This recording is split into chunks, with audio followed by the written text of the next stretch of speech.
할렐루야. 참 좋으신 하나님의 은혜와 평강이 함께 하시기를 축원합니다. 또한 혼란을 겪고 있는 이 나라 위에도 주님의 평강이 임하기를 빕니다. 오늘은 한 해의 마지막 주일입니다. 여러분은 올 한 해를 뒤돌아보며 어떻습니까? 뿌듯함도 있고 또 아쉬움과 후회도 있을 것입니다. 근데 세상은 혼란스럽지만 그럼에도 주 안에서 마음을 다잡고 살아온 나를 감사함 속에서 돌아볼 수 있으면 좋겠습니다. 우리는 지난 한 해 동안 우리는 매일 큐티하는 교회입니다 라는 비전으로 보냈습니다. 저는 말씀을 묵상할 때마다 내 죄가 보이는 것이 정말 괴로웠습니다.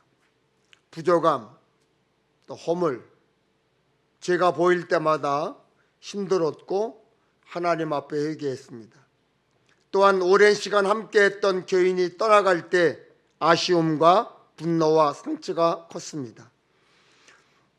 그 분노와 상처를 치유하기 위해 몸부림쳤지만 솔직히 뭐가 답인지 모르겠습니다.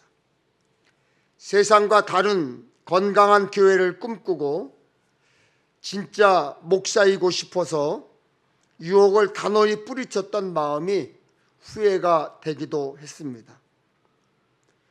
우리 평택 엘림교회는 평택시이지만 평택 변두리에 있는 시골교회입니다.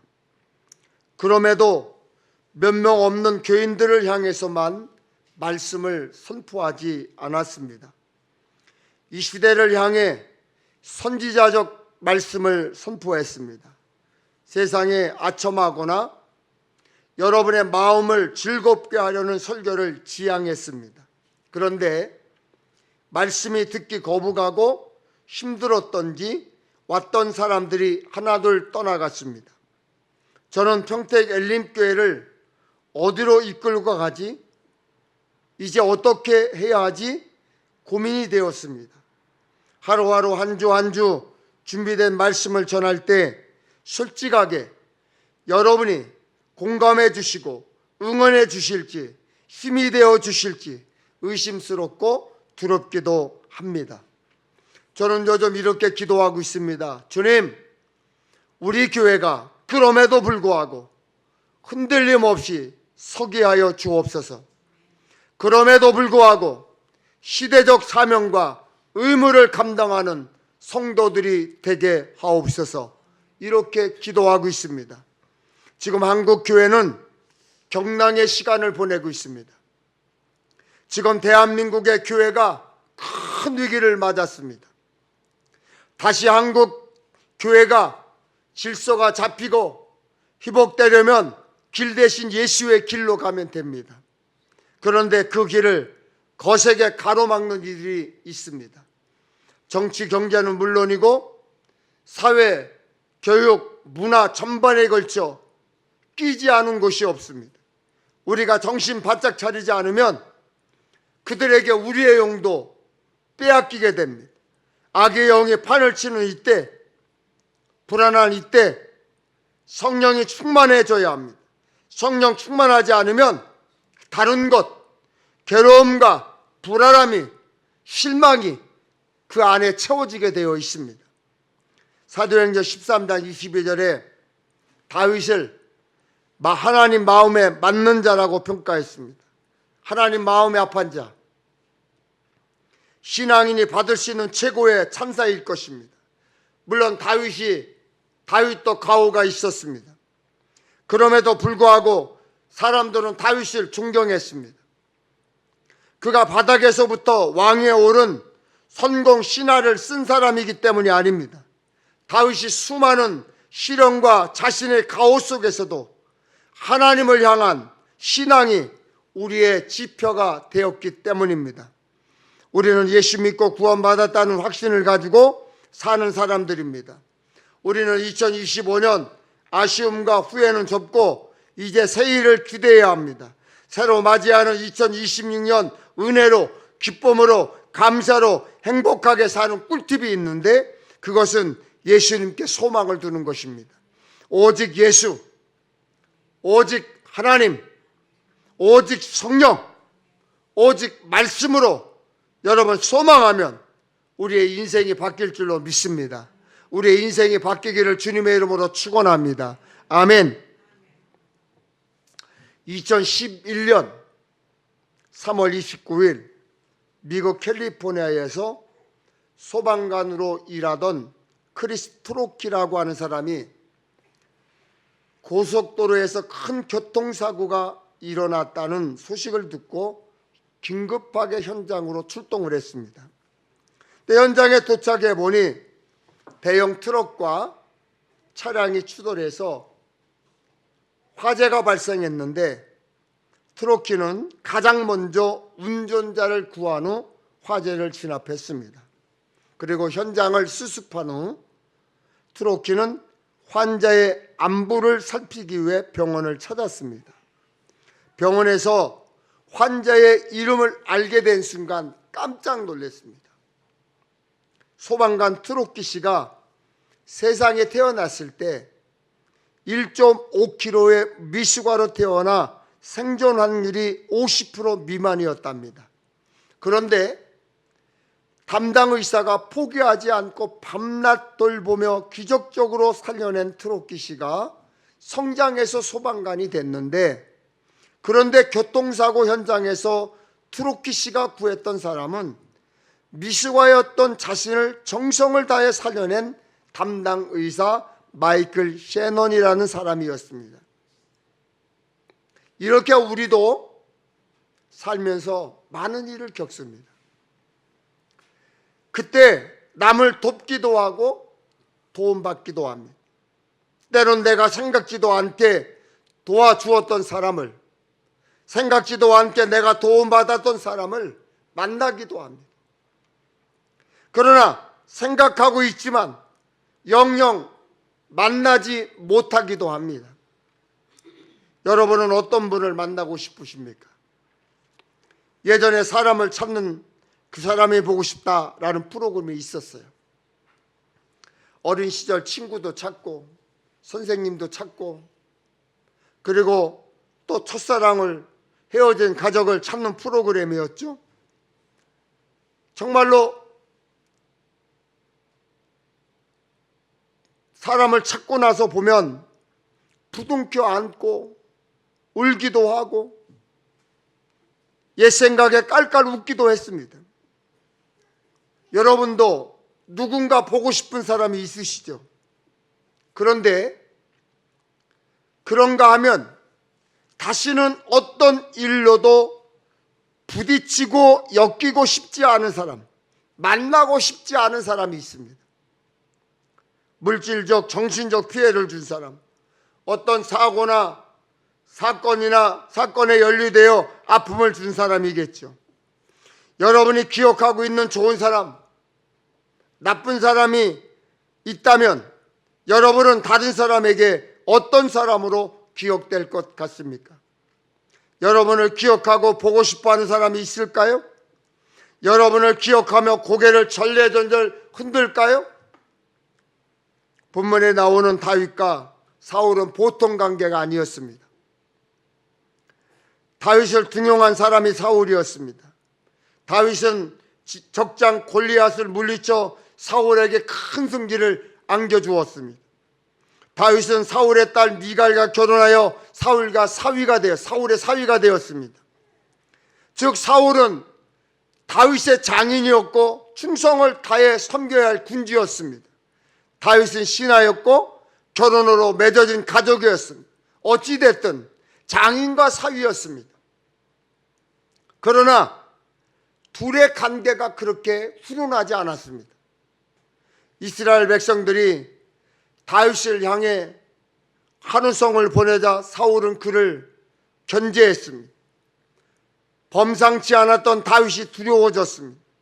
그래서 사위 다윗을 죽이려고 2번이나 창을 그를 향해서 던졌습니다. 여러분의 사위가 너무 똑똑하면 죽이고 싶으신가요? 이건 보통 사람의 상식에는 맞지 않는 것입니다. 그러나 왕권에 대한 도전을 받는다고 생각한 사울은 다윗을 죽이고 싶었습니다. 두 사람의 관계를 잘 드러내는 말씀이 있죠. 사무엘상 18장 29절인데요. 사울이 다윗을 더욱더욱 두려워하여 평생에 다윗의 대적이 되니라. 쉬운 성경을 보니까 사울이 평생도록 다윗의 원수가 되었다고 번역하고 있습니다. 군주와 신하가 장인과 사위로 맺어진 가족이 적대관계, 평생 원수가 되었습니다. 어느 날 사울이 다윗을 죽이려고 해서 다윗이 엔게디 광야에 피해 있었을 때였습니다. 사울은 3,000명의 부하를 이끌고 다윗을 죽이려고 찾아갔습니다. 그러다 갑자기 급하게 용변이 보고 싶어졌습니다. 주변을 보니까 굴이 보여요. 그래서 용변을 보기 위해 그 굴에 들어갔습니다. 그런데 그 굴 깊은 곳에는 이미 다윗 일행이 머물고 있었습니다. 사울이 제 발로 용변을 보기 위해 무방비 상태로 다윗이 숨어있는 굴에 들어온 것이죠. 용변을 보려면 어떻게 해야 돼요? 투구와 갑옷을 벗어놔야 돼요. 옆에 차고 있던 칼과 창을 내려놓아야 하잖아요. 찬스죠. 원수를 제거할 수 있는 절호의 찬스죠. 그러나 다윗은 사울을 죽이지 않았습니다. 사울을 죽일 수 있는 절호의 기회를 맞았지만 하나님의 뜻에 올바르지 않음을 깨달았던 것이죠. 하나님께서 기름 부은 자를 치는 것은 하나님께서 금하신 것이라 합당하지 않다고 여겼던 것입니다. 그래서 다윗은 조용히 다가가 사울의 겉옷 자랑만 조금 베어냈습니다. 내가 널 죽일 수도 있었는데 안 죽였다라는 의미로 옷자락을 살짝 베었습니다. 이렇게 다윗은 언제나 하나님이 주신 말씀에 따라 행동했습니다. 힘든 상황에서 복수보다 용서를 선택할 때 예수님의 사랑이 투시되는 것이죠. 본문 24장 5절에 보면 사울의 옷자락을 베어낸 후 다윗의 마음이 찔렸다고 했습니다. 하나님이 세운 사람인데 내가 그의 옷에 칼을 대었다는 것이 찔림이 되었습니다. 죽이기는커녕 옷자락만 베어낸 것만으로도 죄책감으로 마음이 괴로웠던 거죠. 그리고 다윗은 자신을 따르던 자들에게 사울을 해하지 말아라 이렇게 명령합니다. 다윗이 사울을 죽이지 않는 이유를 성경은 이렇게 설명하고 있습니다. 내가 손을 들어 여호와의 기름 부음을 받은 내 주를 치는 것은 여호와께서 금하시는 것이니 그는 여호와의 기름 부음을 받은 자가 됨이니라. 다윗이 사울을 죽이지 않는 것은 사울이 장인이고 왕이었기 때문이 아니었어요. 하나님께서 금하셨기 때문에. 하나님이 세운 왕을 네가 손대면 안 된다는 말씀을 다윗이 알고 있었기 때문에. 다윗은 사울을 죽이는 것보다 하나님께 죄를 짓지 않는 진정한 용기를 보여주었어요. 전적으로 하나님을 신뢰하지 않으면 나올 수 없는 선택의 순간이죠. 사랑하는 여러분, 우리 인생도 우리가 살다 보면 나는 선으로 대하는데 하나님의 말씀에 순종하며 살려고 어떻게든 착하게 살아보려고 애를 쓰는데 사울이 다윗에게 행했던 것처럼 나를 죽이려고 내게 창 같은 것을 던지는 사람이 있습니다. 나를 힘들게 해요. 정말로 잘 되어졌어요. 너무나 가까운 사람이고 형제 같은 사람이기 때문에 간 쓸개까지 다 빼줬어요. 그런데도 교묘하게 그것을 이용해서 나를 힘들게 하고 나를 어렵게 하고 나에게 마음의 상처를 주기도 합니다. 육체를 죽이려고 창 같은 것을 던지는 것도 살인이지만 인격을 죽이려고 하고 그의 삶을 죽이려고 덤벼드는 사람들이 있습니다. 무리를 지어 음모를 꾸미고 악으로 선을 갚는 사람이 있습니다. 제게도 그런 사람이 있었습니다. 그러니 여러분도 비슷한 경험을 해보셨을 것입니다. 구약성경 에레미야 18장 18절에 이렇게 말씀하고 있습니다. 표준세 번역입니다. 백성이 나를 두고 이르기를 이제 예레미야를 죽일 계획을 세우자. 이 사람이 없어도 우리에게는 율법을 가르쳐줄 제사장이 있고 지혜를 가르쳐줄 현자가 있으며 말씀을 전하여줄 예언자가 있다. 그러니 어서 우리의 혀로 그를 헛되자. 그가 하는 모든 말을 무시하여 버리자 합니다. 예레미야는 선을 악으로 갚는 사람 앞에 어떻게 살아야 하는지 가르쳐주고 있습니다. 세상은 자기 능력과 경험으로 충분하다고 말합니다. 착각하죠.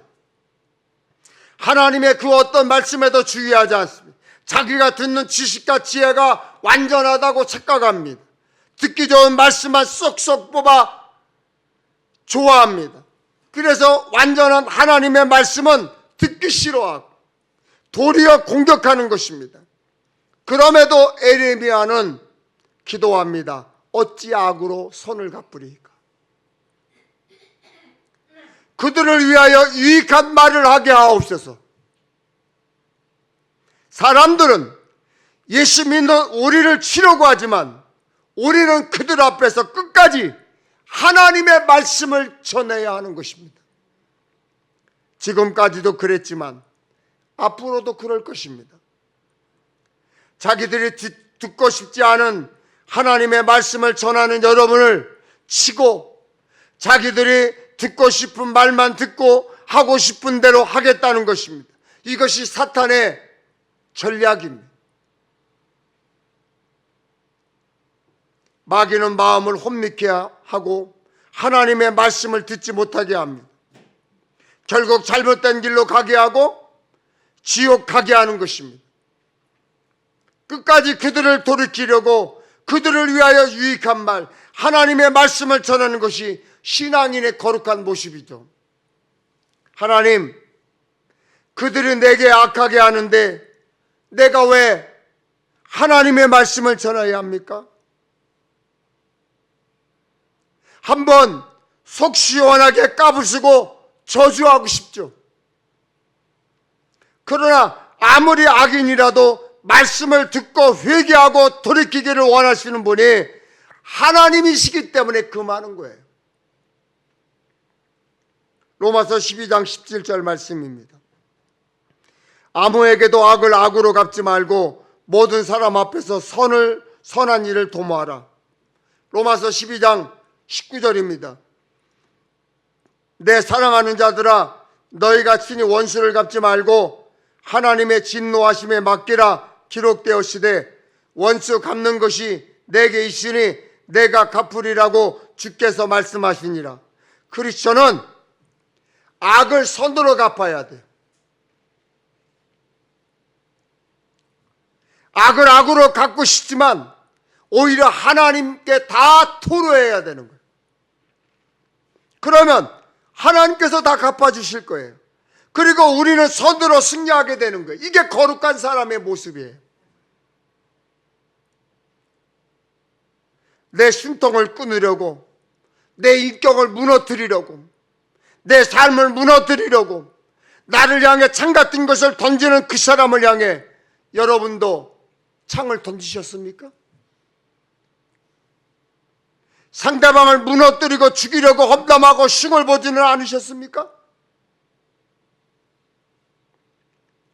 물론 날아오는 창은 피해야 하고 막아야지요. 그런 사람 만나지 않게, 마주치지 않게 자리를 두어야 합니다. 그러나 나까지 그 사람을 향해 창을 던지고 죽이려 할 필요는 없습니다. 잘못을 잘못이라고 인정하지 않는 사람 거리를 둬야 돼요. 가까이 하지 마세요. 피해야 합니다. 막아야 합니다. 내어 쫓아야 합니다. 물론 최종 심판은 하나님이 하실 거예요. 그러나 상대방이 용서를 구하면, 진심으로 잘못을 인정하여 용서를 구하면, 용서를 구하는 말을 하고 용서를 구하는 태도를 보이고 잘못된 것을 제자리로 돌리려는 노력을 보이면, 여러분 힘드시겠지만, 어렵겠지만 참으면서 용서해 주어야 합니다. 그런데 대부분 나쁜 사람들은요, 잘못했다는 말 안 합니다. 인정하지 않습니다. 하더라도 진실성이 전혀 없습니다. 자기가 잘못한 것을 원위치로 돌리려는 노력도 하지 않습니다. 그래서 나쁜 사람인 것입니다. 저 사람은 안 그럴 것 같았는데 실망했습니까? 아니요. 원래 그런 사람이었어요. 그래서 나쁜 사람입니다. 이제 한 해를 마무리하는 이때 우리들은 잘못된 것이 있으면 잘못했다고 말할 수 있어야 합니다. 죄송합니다. 잘못했습니다. 또한 여러분이 용서해야 할 대상이 있다면 그가 진심으로 잘못됐다고 하거든 자신의 잘못을 위치고 잘못을 돌이키려고 애쓴다면 여러분 마음이 아프고 힘들어도 용서해 주어야 합니다. 저 역시 잘못한 게 많고 용서를 구할 것이 많은 부족한 목사입니다.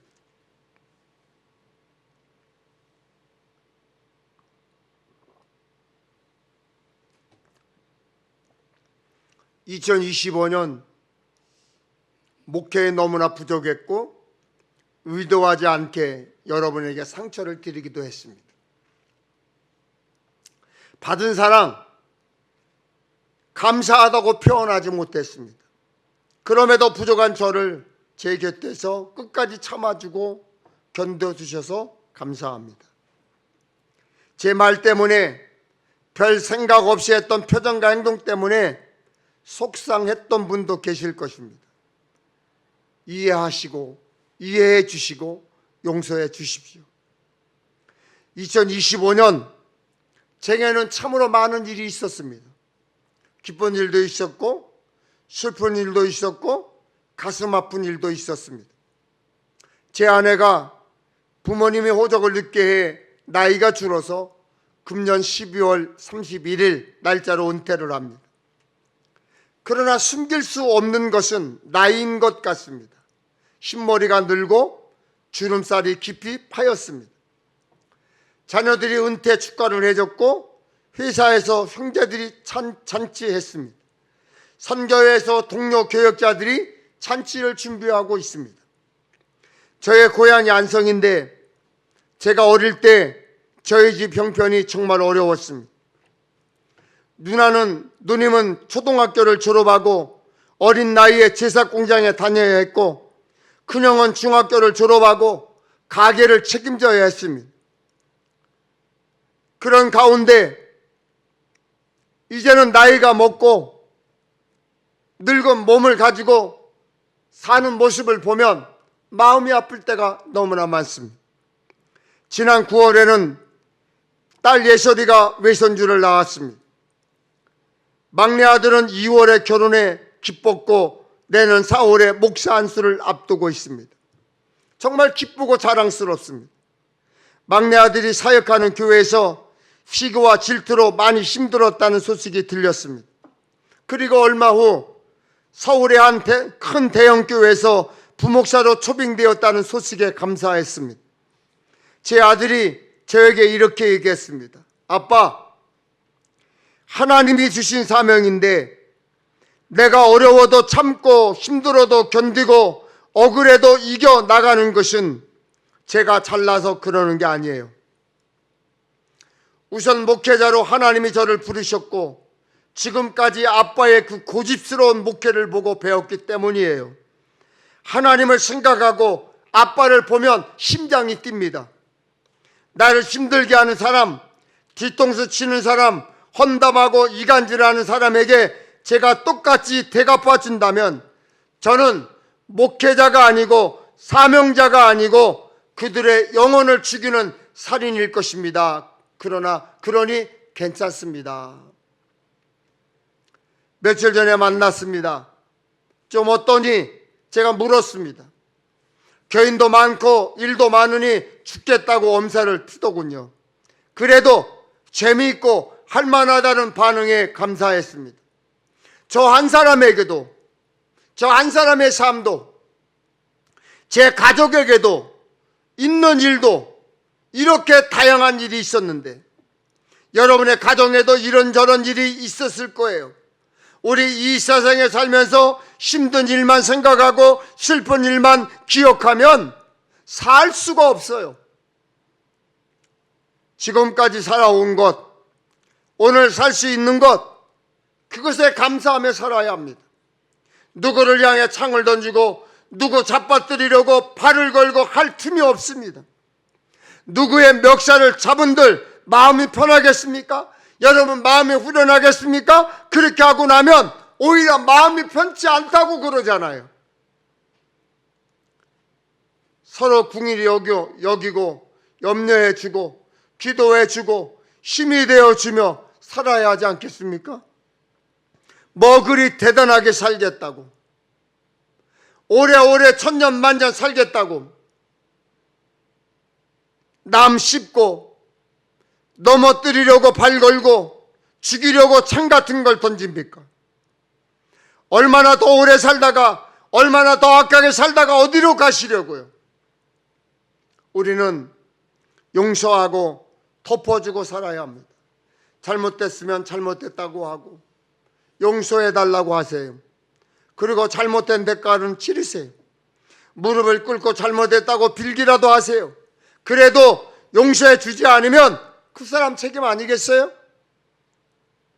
가정에서, 일터에서, 교회에서 감사합니다, 고맙습니다, 미안합니다, 잘못됐습니다, 사과합니다, 괜찮습니다, 용서합니다, 사랑합니다, 이런 말 주고받으며 정리할 것 정리하고 새해를 맞이해야 할 것 아니겠습니까?